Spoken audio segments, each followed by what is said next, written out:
Alright you guys, so today I'm going to be going over pH and some simple equations to help you remember pH and pOH and some of their values. So let's start with the definition of pH. So pH stands for potential hydrogen, and that's talking about of a solution. So normally solutions can be either acidic or basic. So the pH scale ranges all the way from 1 to 14, and 7 being the neutral pH. So directly in the middle of the scale is the neutral pH, and on the left side and right side there would be acids and bases. So on the right side here, going all the way to 14 with the ascending numbers, you have your bases, B for bases. On the left side, with your descending numbers going all the way to 1, you have your acids. Alright. So the acids tend to have lower pHs because they have less capability for potential hydrogens. So acids are usually below 7. Their pHs are.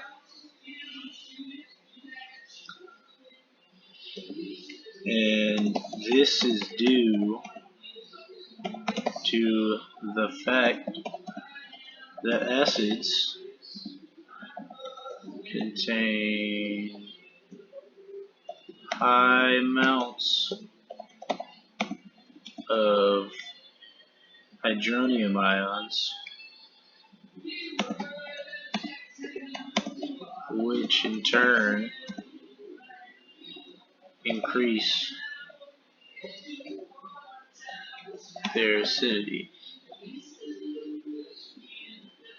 And that is, of course, what makes them acid. So that decreases their pH, which is their potential hydrogen factor. So for bases, it's the exact opposite. They contain very low amounts of hydronium ions. So bases are above 7. Take that usually off because they would always be below 7. Bases are above 7 due to the fact that they mostly contain hydroxide ions,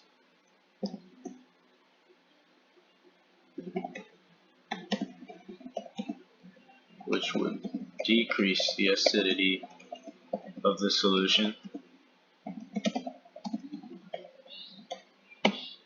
So due to the fact that they have less hydronium ion in the solution, they have more potential to gain a hydronium ion. So that's why bases have a higher pH than acids, because they have less hydronium ion. So I guess a simple way to say this, less hydronium ion, which is the H+, means the pH will be higher. More hydronium ion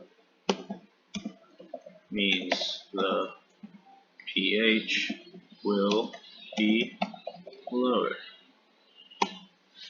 So there you have it. That at some simple equations. Well, I haven't gotten to the equations yet. So for pH, one of the basic equations for pH is pH equals the anti-log, or negative log is another way of writing that. So anti-log is just negative log of the hydronium ion concentration of the solution. And for POH, it's pretty much the same thing. It's just the negative log of the hydroxide ion concentration. And so for the KW, which would just be, it's just a factor, it's the factor of water in the solution. It would always be the hydronium ion times the hydroxide ion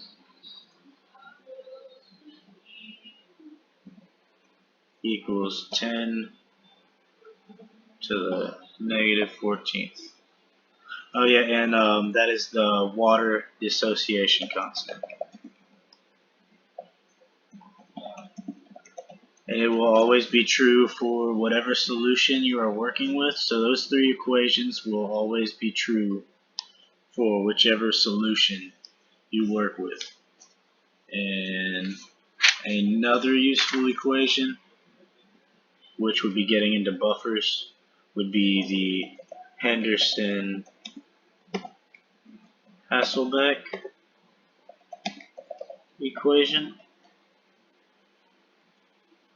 Should be pH, potential hydrogen, equals the anti-log of the acid dissociation constant plus the log base 10 of the acid over the, or the base over the acid. So the conjugate base over the strong acid of the solution. The concentrations. So if you do not know what the acid dissociation constant is, that's what the Ka in this equation stands for. So that would be the acid dissociation constant, and let me get this out. That is the acid dissociation constant, and that is what that stands for in that equation. And the A minus is the conjugate base, and the HA stands for the strong acid. So the A minus is actually formed by the conjugate, formed by the strong acid due to the reaction, which I may go over in a later video, and I will definitely go further in depth with this Henderson-Hasselbalch equation, and as well as buffer solutions, because the Henderson-Hasselbalch equation is, once you get into buffers of chemistry, that's a really big equation that you have to remember. So that will definitely be discussed in a later video. So thank you for watching. Definitely subscribe.